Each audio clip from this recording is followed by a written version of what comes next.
Type 1 is kindly co-sponsored by Ipsomed My Life Diabetes Care. Their My Life Ipso pump is super small, super light, it looks beautiful and focuses on keeping things simple with the help of the My Life app. Find out more on the My Life Diabetes Care website. Hi everyone and welcome to Type 1, a podcast that delves into the obscure, complex and challenging world of life with Type 1 diabetes. I'm Jen Grieves, and each week with the help of some brilliant guests, I'll be showing that there is no normal when it comes to handling this whopper of a chronic condition, because we're all pretty much figuring out the messiness of day-to-day life with diabetes as we go. And most of all, even though it doesn't always feel like it, we are absolutely not alone. My guest today is Dan. Dan is from London and was diagnosed with type 1 diabetes at the age of 10 and developed chronic kidney disease in 2013. He works for JDRF, the type 1 diabetes research charity, and also hosts the awesome Talking Type 1 podcast. Hi, Dan. Hi, Jen. How are you? I'm good, thank you. How are you? Thanks so much for joining me. I'm good, thank you. And thanks for having me on. It feels a bit weird being on the other side, but I'm sure it'll be fine. It will be, I promise. The tables have turned, but it's fun to just have these chats about life with type 1 diabetes, right? Yes, yeah, definitely. And you learn so much as well. I know we spoke a bit about podcasting, but you learn so much from the other person that you can actually relate to. And sometimes, yeah, when you're speaking to people online, it's completely different having these one-on-one conversations and asking questions and hearing their perspective and really diving deep into their experiences. Yes, podcasting is such a lovely medium. It feels quite intimate, doesn't it? Like you're having a cup of tea and you just get to have a great big juicy chat. It's such a treat. So yes. I'm very excited. Yeah, me too. Great. Okay, so if you don't mind, we'll start with your diagnosis story. So talk us through a little bit about what happened and what was going on at the time.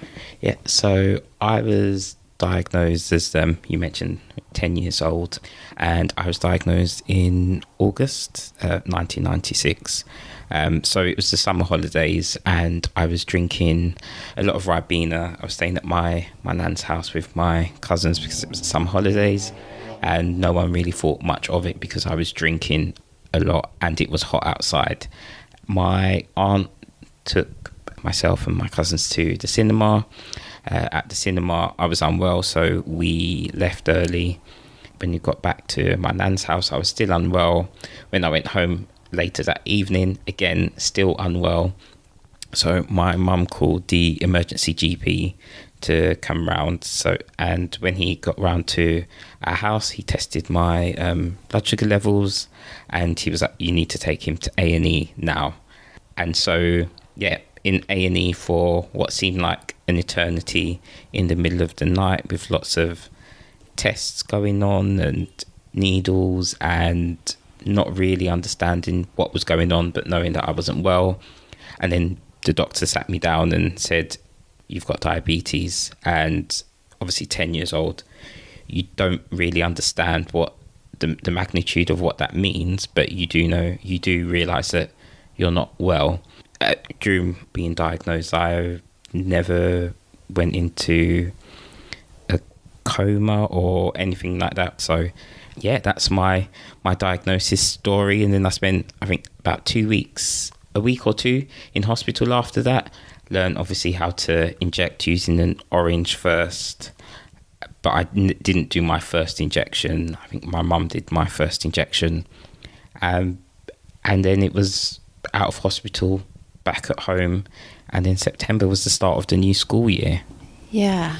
So I was diagnosed in 1996 as well. So we're type 1 twins in that way. Yeah. That all sounds quite linear and sudden. I was sent home the same night. I didn't have any kind of overnight stay, but a week or two in hospital at the age of 10. That feels like it could potentially feel quite serious, I guess. Do you remember anything about that experience and what was going on? So I remember some bits about that experience. Again, I remember my first hypo. I was just laying in bed and I started feeling fuzzy and shaky. I'd almost describe it as if your phone vibrates. That's how I felt with my very first hypo. And like, well, what's going on? They explained you're having a hypo. I have, and this might sound a bit weird, but I have positive memories from that time. So That's there nice. was, pardon? That's really nice, because that's obviously quite a scary time where there's a lot of information coming your way, and this is all very brand new. So if your overall takeaway is that there are some nice memories, I think that's all credit to the care that you were under. Well, I would say, add a slight caveat, that the nice memories were because there was a TV crew that came in and they interviewed me about my type 1 diabetes diagnosis. So that's my main takeaway from... So you're like, hey, I'm famous. Yeah. So that's my takeaway from my time in hospital, as well as leaving with type 1. So that was a positive for me, and I'm sure a family member has that video somewhere. And these were the days of like VHS videos. Yes. So many years ago. Wow. Okay, so you mentioned that you were then going back to school in September, and presumably there was a lot of extra stuff that you were physically carrying along, but also getting to grips with this condition. Do you remember how you felt going back to school at all? I think that when I went back to school, probably I didn't feel any different going into school, but it was only as the days progressed, and if I would need a snack or I'd be having a hypo, then I would have to get up, and in the room, our teacher had a cupboard, so all my snacks would be kept there and my hypo treatments would be kept there.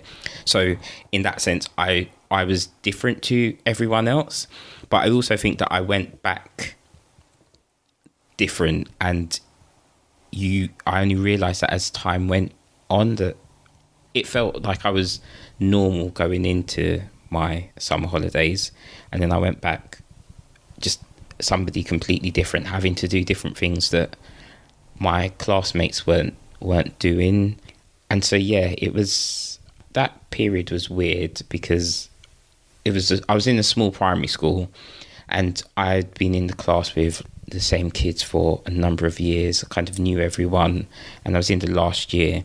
I think what really changed from that perspective was moving from primary school to secondary school. And going from being at the top to being at the bottom of the school, and having to adjust to new surroundings, a completely different set of rules, a bigger environment, and making that switch was really difficult for me, particularly my first year of secondary school. And I think that definitely fed into me not wanting to talk about type 1 or show that I had type 1. I remember, I think it's either my first or second day, on the way to a maths lesson, I remember this.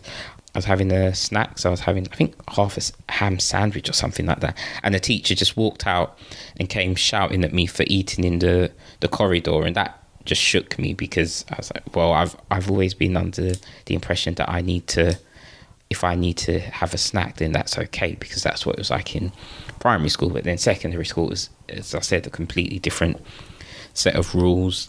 And also, you're just trying to be a teenager. You're trying to fit in. And with type 1, it was difficult for me to feel like I could fit in and still have type 1. How did that kind of present itself when you were hanging out with your friends, and I guess having to stop to test your blood or all those other things? So if I take go over the period of years in terms of secondary school, so I wouldn't always test my blood sugar levels, or I wouldn't always test my blood in front of my friends, or I'd go to the toilet to do injections. I'd do injections under the table in the classroom, so nobody really would see. I wouldn't really talk to my friends about type 1, but I knew that if I was hypo, I needed a Lucozade, or I needed a hypo treatment. So I just wouldn't talk about it. And interestingly, one of my friends who now we've been friends for over 20 years, he said to me recently, we went through secondary school together, he said, you never really spoke about type 1 growing up. And I never knew anything or kind of how serious it is until I started following you on your your page and learning more about type 1. And I just explained, I wasn't in a place where I wanted to talk about it or felt comfortable to talk about it. So much of what you said takes me so far back. It's almost like I'm there. I'd had exactly the same experience. My primary school was smaller and all the teachers knew, and I felt quite safe with going about. And I mean, I did get told on once for unceremoniously eating a cereal bar in the back of the classroom because it was my snack, and another child in the class told on me. But the teachers all knew, and they made allowances for me. And I was the same. I went to this massive secondary school where there's already this fear instilled in you because the year 11s are so big compared to you at year 7. You're like this tiny little thing. And the hierarchy feels much stronger, I think. Well, that's how I felt in terms of as you go up the years, you're more powerful sort of thing.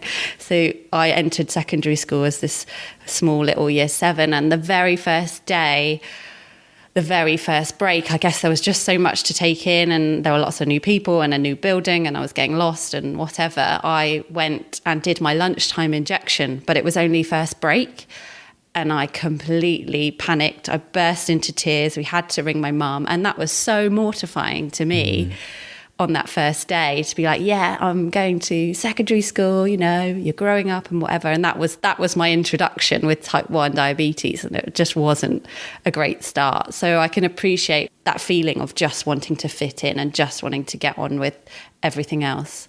And also what you said about your friend saying he didn't realise that it was a big deal. But did you have an awareness that it was a big deal? Because I think at that age, I couldn't appreciate quite so much how much of an impact it was going to make for the rest of my life, because I think I was just very much in that kind of teenage environment doing those teenage things. Yeah, I'm quite similar. I didn't appreciate how much of a big deal it was. And as a teenager, you're quite self-centered at times where you're just focusing on you and what's happening in your life. And yes, you have this condition, but you don't really grasp how serious it actually is. Even when doctors are mentioning possible complications in the future that could happen if you don't look after yourself, that still doesn't necessarily, and I can't say for all teenagers, but certainly in my case, that didn't really hit home at the time. It was okay, well, 25, 30, that's so far away. I'll be fine. Like, it's what, 10 years away? Yeah, it feels like forever, doesn't it? Yeah. And now for me anyway, I've passed 25, I've passed 30, and you're like, no, it wasn't that far. It wasn't that far away at all. It's a distant memory for me now. Yeah. Ticking ever closer to 40 than to 30. So yeah, everything just felt so far away, and also kind of felt that it wouldn't happen to me. It might happen to somebody else, but it wouldn't happen to me, so I'll be all right. What was it like at home? Were you having chats with your mum or any members of your family about any of this? So in terms of type 1 at home, we never really spoke about type 1. If we did, it would be very occasionally, and I think sometimes that was partly me shutting the conversation down as a teenager. Also, I've spoken about this before, I think culturally, I'm from an African Caribbean background, and within the culture, I found personally, my opinion, that we don't really speak about health as much as we should. And because it's not an environment where you speak about health, when these topics or these subjects come up, you're not quite sure how to approach the situation, and that can be quite difficult. So these conversations weren't really happening. Does that make sense? They weren't really happening. So because they weren't happening, I wasn't really understanding the magnitude of everything. And I think there are a number of factors that both I could control myself looking back, but also externally as well, that actually these conversations, I think within my culture, should be happening, because what that does, it empowers you at a very young age to understand how serious the condition, whether it be type 1 whether it be another condition, it empowers you to understand how important these conditions are, and how the time that you invest in your health at a young age, I'm not saying it definitely will work out like that, but the time you invest in, the more care you look after yourself, the better your outcomes are likely to be in the future. Yeah. Would you class that period as burnout, or was it more just that you weren't paying that much attention? How did it develop as the years went on? I would say that it was probably diabetes distress, where it was feeling like stress and guilt and denial for, I would say, a lot of the teenage years. And then I think that then fed into burnout in my early 20s, and probably just a bit before then, particularly going from the pediatric clinic to the adult clinic, and that transition period wasn't the best for me, and I completely lost interest. And I would say from then that fed into diabetes, burnout. I was in a place where I just thought I couldn't do any more.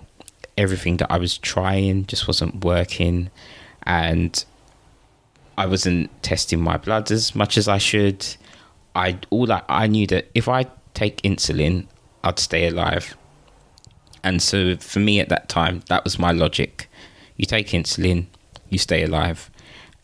The factors of what my bloods were doing didn't feed into how I was looking after myself. It was like, this is a feeling. I feel like I'm a 10.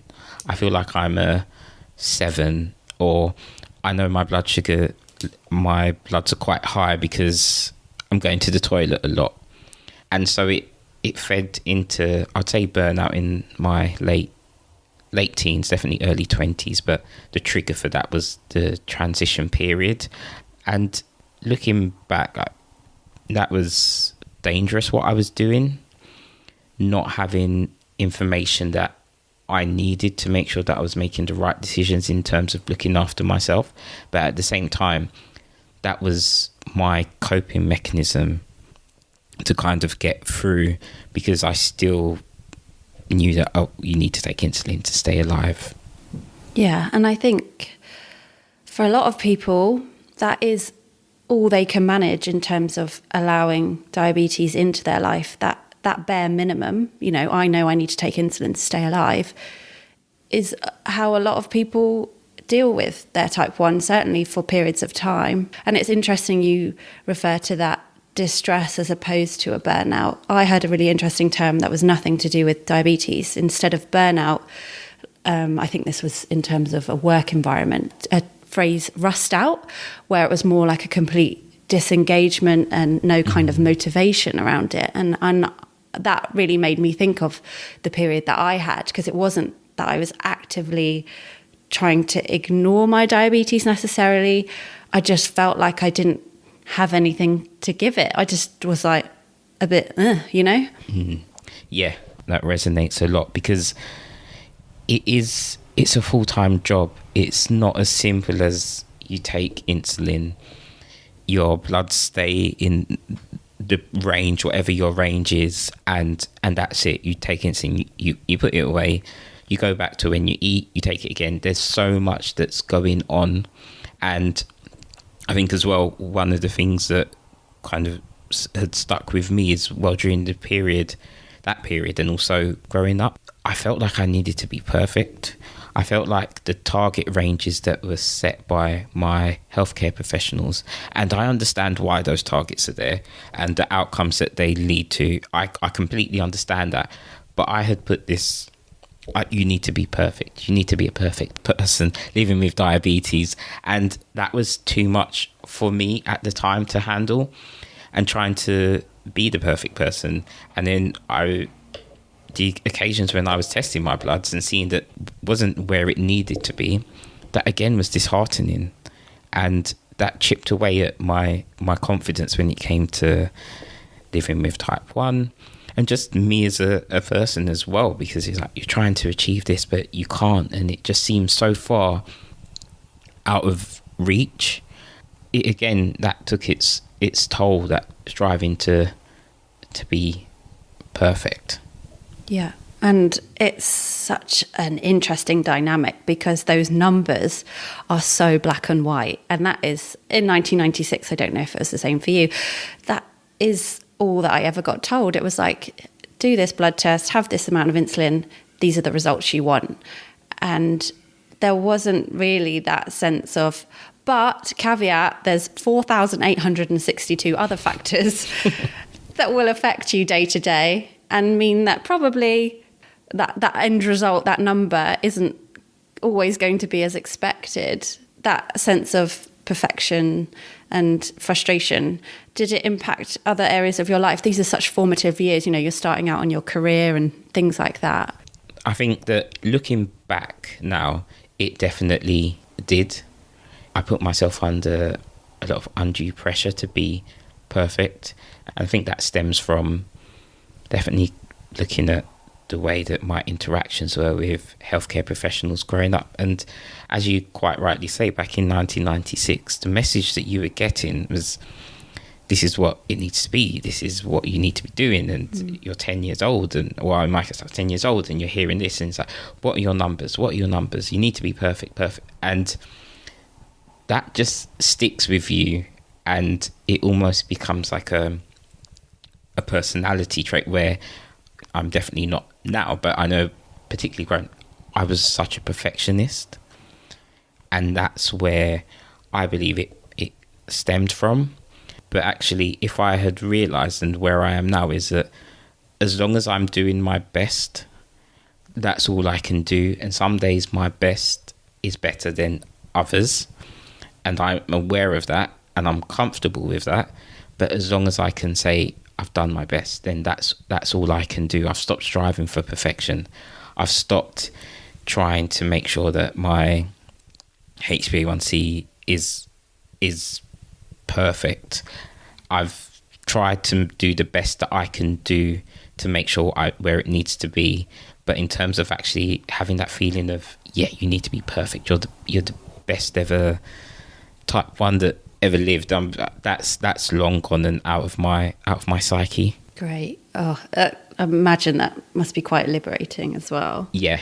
The freedom of not putting that on yourself. Yeah. Was there a turning point, or was it more of a slow shift? Can you remember starting to change how you felt about all this? I think there were 2 major turning points and 1 slightly minor turning point. Probably the first major turning point was when I met my wife, but girlfriend at the time, when we first started going out with each other. She really took the time to understand about my type 1. And that was the first time in a while where I felt like, oh, somebody's here with me. It's not just my type 1 now, it's our type 1. And she's really taken an interest in what's going on and learning a lot about type 1 and saying, oh, have you thought about this, or have you done this? And it was like, oh, okay, I've never been in this situation or this position before. And that, in terms of the impact that it had on me, was like, okay, well, it felt like I had someone else to live for rather than it just being living for me. And I think also seeing how her family looked at health and the conversations that they had around health, or how seriously they took health conditions, rubbed off on me. And it was a lot about education and educating yourself. So that had an impact on me. I think another point was starting working at JDRF.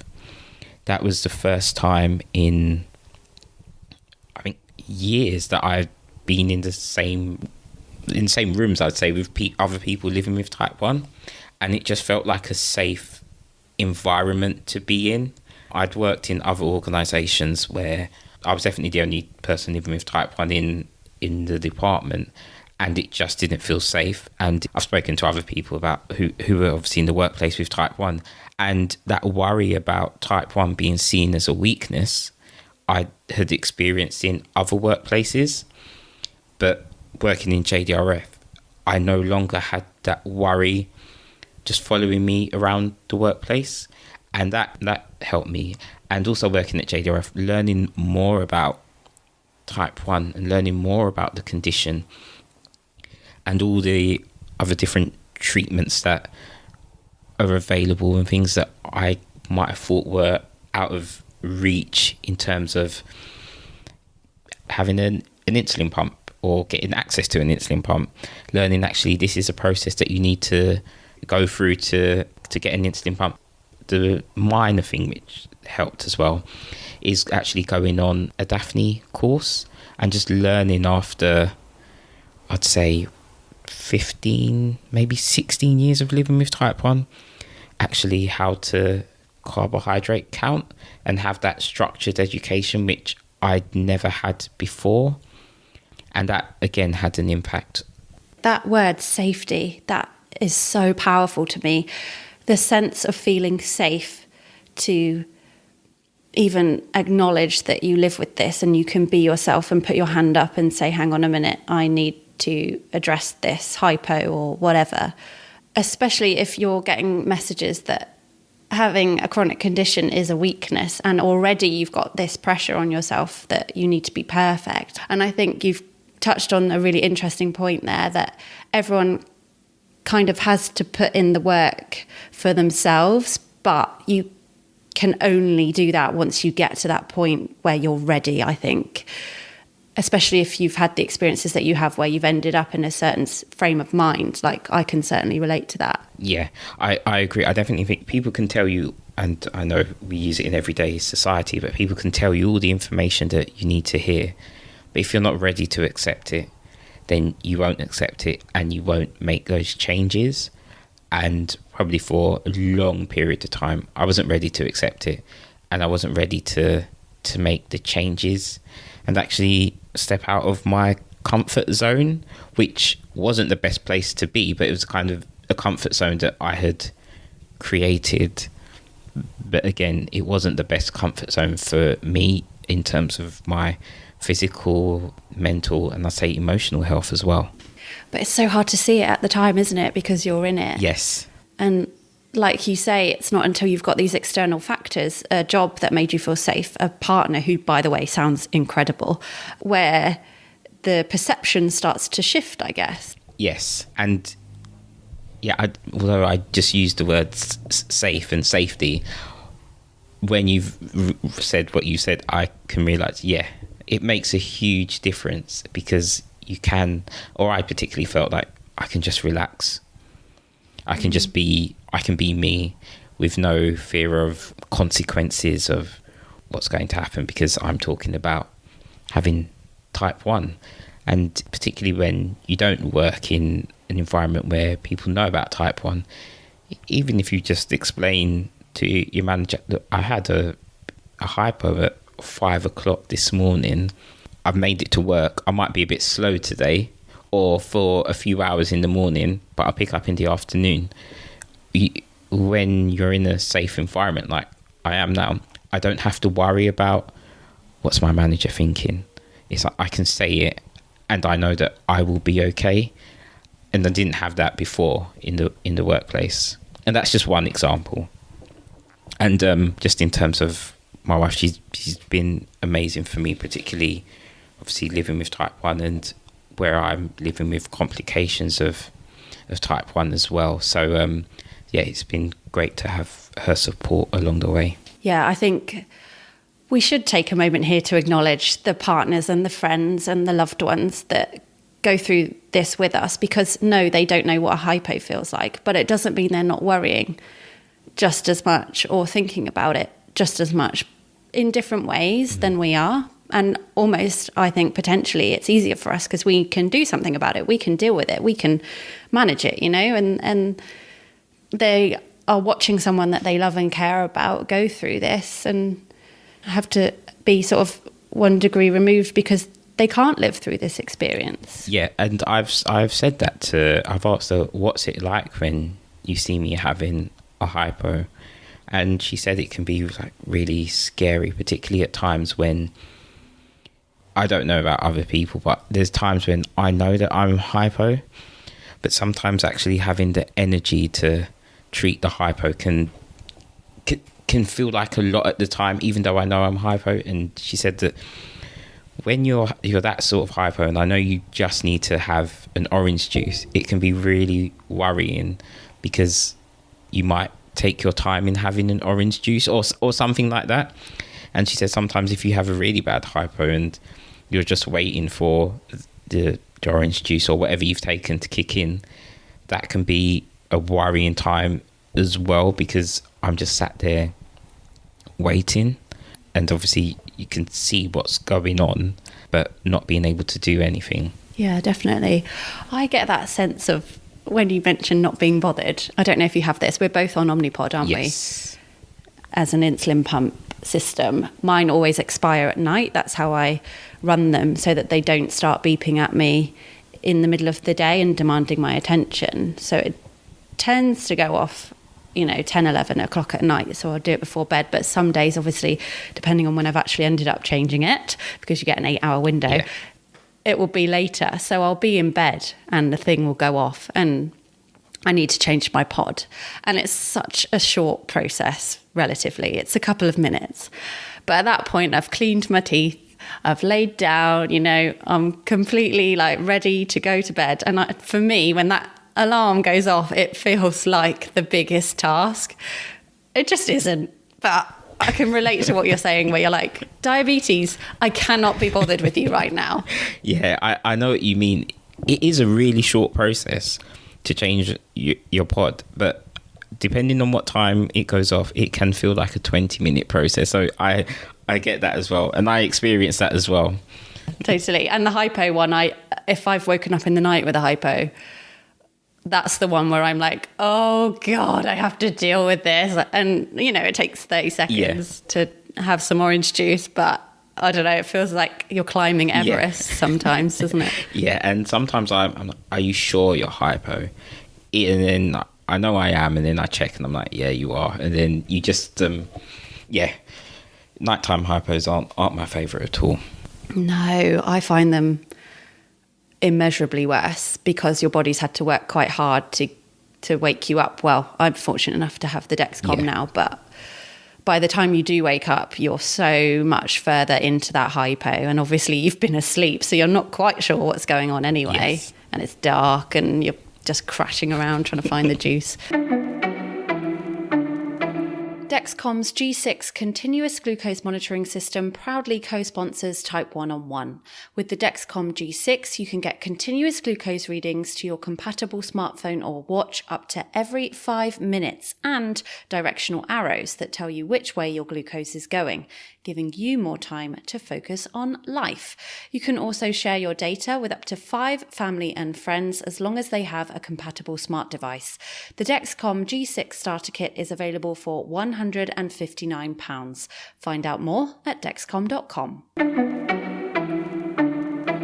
Okay, so you mentioned there briefly complications. So do you mind talking to me a little bit about the complications you've experienced? So, as you mentioned in the introduction, I was diagnosed with chronic kidney disease in 2013. And for a period of time before that, I'm not sure exactly, my kidneys had started leaking protein. So that was an early indicator that something was happening. And then eventually in 2013 I was diagnosed with chronic kidney disease. It's suspected that it's a complication of type 1, but there is a family history of kidney issues, so I think it could be both, but I'm pretty sure it's because of type 1. And so that was, I think, not too long after I started working at JDRF that I was diagnosed. That was a real eye-opener for me. And at the point of being diagnosed, because I was in a completely different place to where I was before when it came to my type 1 and my mentality towards it and how I thought about it. It was so different that it hit me for 6 a bit, and I walked around and I felt like that I had failed, because for all those years I'd been told, if you don't look after yourself, this is going to happen.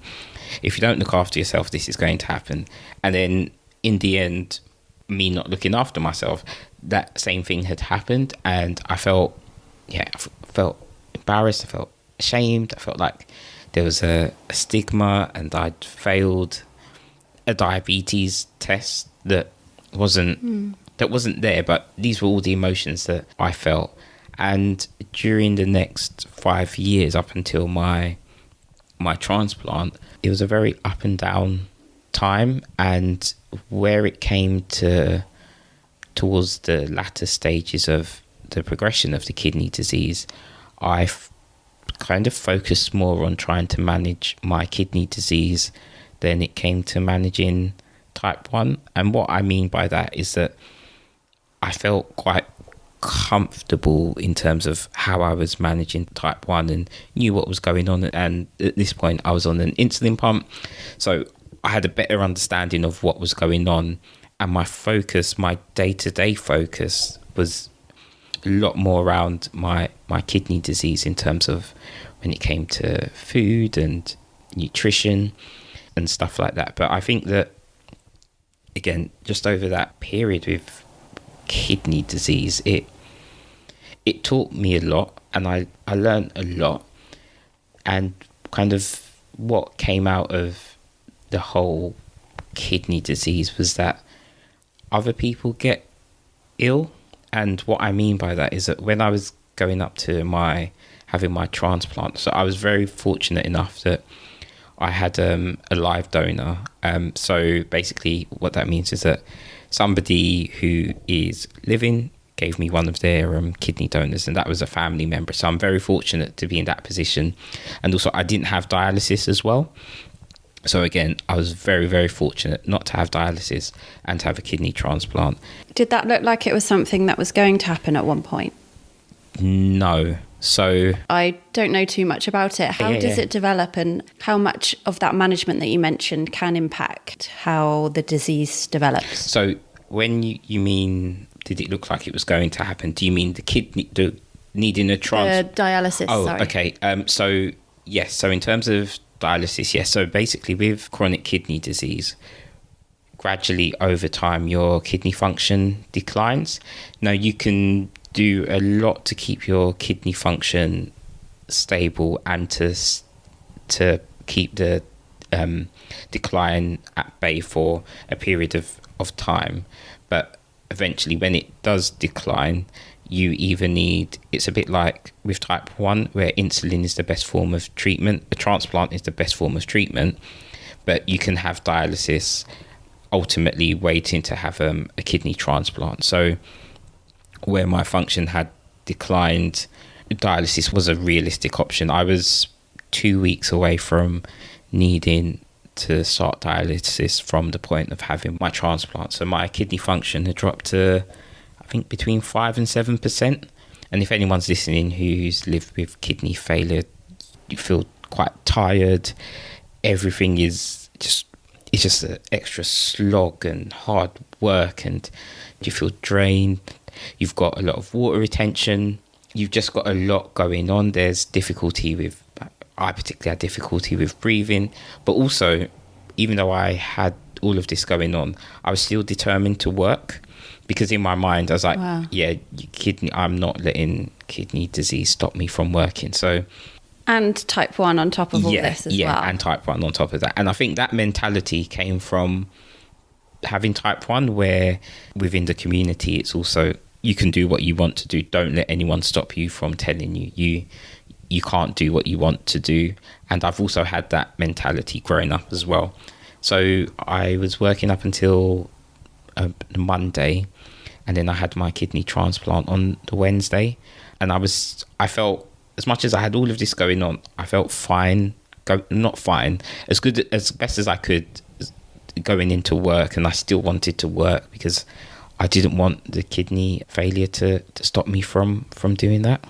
How did that transplant impact your life after that? So what the transplant showed me, particularly when I joined like support groups on Facebook, I was expecting to see the majority of people say, oh, I'm living with diabetes, whether that be any type, any form of diabetes, and I've got kidney disease and I need to have a kidney transplant. But what I actually saw was that people from all walks of life living with different conditions who needed kidney transplants. And that really opened up my eyes to, wow, other people get ill, other people need kidney transplants. It's not just people living with diabetes. And I know that might sound quite maybe ignorant or not thought through, but that's kind of what my thought was, that because I've got diabetes, then that's the main cause of kidney disease or people needing kidney transplants. And actually that wasn't the case. And that for me helped a lot. It just took me on a journey of actually looking at the way that I thought of health, and like particularly type 1 and complications. And what that led me to was actually, yes, I can look back and say the period of distress, burnout, maybe lack of education around type 1, that probably did feed into me having complications now. But I can't change what's happened in the past. And actually, maybe if I took type 1 away, I could still be in this situation and need a kidney transplant like other people do. And that was almost like maybe I'd say a sense of healing for me, because I was able to let go of that guilt, that stigma, that shame that I felt of having complications, because actually I hadn't failed a test. I did my best up until that point, and this is what happened. And I can't walk around carrying all of that negative emotion with me, because it's going to be no good. And my wife also said that, you know, when you have your transplant, don't view it as the end, just view it as the beginning. And that really stuck with me, because having the transplant has given me some aspects of my health back. Obviously I still have type 1, but also I've been able to do many things that I might not have been able to do, and that just her words changed my perspective as well. So yeah, I learned a lot. That's such incredible advice, and thank you for articulating yourself there, because I think a lot of us with health conditions, there is at certain points, for different reasons, maybe you do carry bits of shame or guilt, and also society likes to apportion blame or guilt a lot of the time. But I think there's so much at play, and you're so right. Who knows where that came from or why it happened, but it doesn't make any of us bad people, and we all are grappling and dealing with different things. Do you feel empowered now by how far you've come? Can you appreciate sort of where you've got to now that your view is really quite different? I think I can appreciate it. I do. But also at the same time, I don't. And what I mean by that is, if I take a step back and like, wow, you've come such a long way. But then I also think to myself, anyone else would do what you've done in this position. So it's quite hard at the same time to really understand how far I've come. But sometimes if I'm having a conversation with my wife, or just with friends, or even some friends in the community and stuff, and it's just saying you've come such a long way, you've gone through all of this, and that does remind me, yeah, you've come a long way. But at the same time, try not to look too much into it. But I feel that because I've come this far, I also can use my experiences to help others, or at least speak to others as well about what I've been through. Because I know that, again, when I was diagnosed with complications, I know I've spoken about my kidney disease, but also I have diabetic retinopathy as well. So talking about my complications has helped others who are going through the same thing, because I didn't have anyone there who I felt was going through the same thing that I was at that time.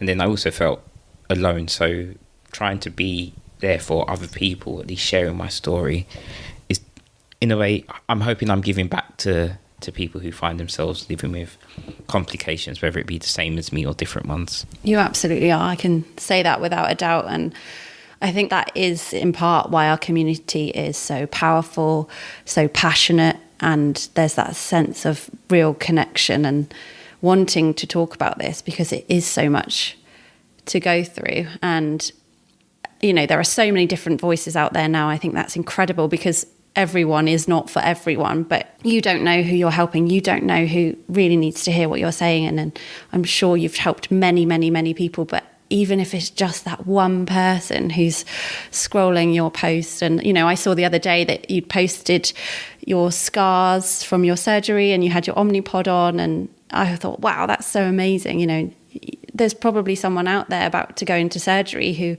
is worried potentially about something like what their scar might look like or how it's going to be on the other side. And all power to you for that. Thank you. Yeah, I like what you're saying about the community. We've all got a story or a journey to tell, and it's about sharing that because you no doubt will help at least one person, and they might not even be following you. They might just come across your profile by chance, but they might click on a post and that's what they needed to read at that time. And it's so important to share different perspectives and share your journey as well, because as you quite rightly said, you just don't know who you're helping. And now, as we mentioned, you work for JDRF, and it sounds like that's been such a positive experience for you.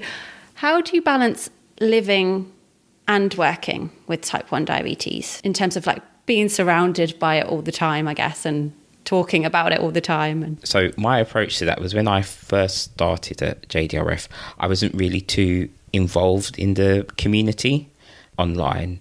I did go online on Twitter for a bit, and I think that in terms of where I was with how I was managing my type 1, and particularly on the journey that I'd been on, it wasn't the right time for me. So I wasn't in the community for too long. But also I work in HR, so I'm more internally focused rather than being externally focused, and my interaction with supporters is quite limited. So I'm exposed to type 1 because it's a type 1 organisation, but not as exposed where every interaction that I have is usually or is somebody living with type 1.